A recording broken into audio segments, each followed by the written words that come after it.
father was a small businessman, independent businessman. Fact is, he's the most independent person I've ever known in my life. He never asked anybody for permission to do anything because he had his own business. And so he instilled in me the value of independence.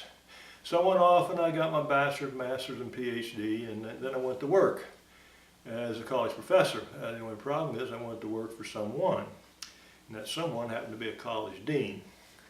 And one day the dean decided we're all going to dress up in our academic regalia with our caps and our tassels.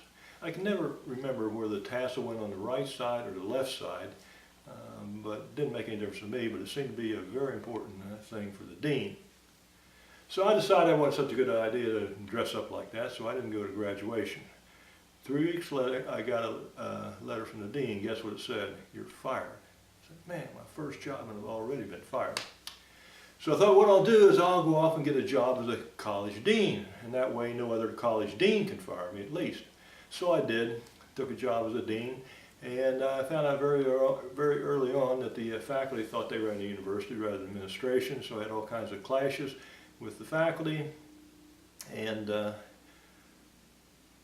3 years later, I got a letter from the college president, and it said, you're fired.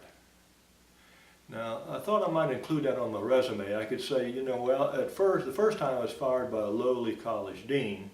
The second time I was fired by a very important president of the university, and that indicates upward mobility in my career. But then I said, well, I don't really know if that's a good idea or not. I didn't know what I valued, and that's what caused all my problems. If I'd realized how important independence was, I wouldn't have taken a job.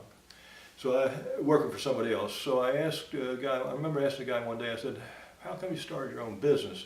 He said, because I didn't want to have to work for a jerk like me. So that makes a lot of sense.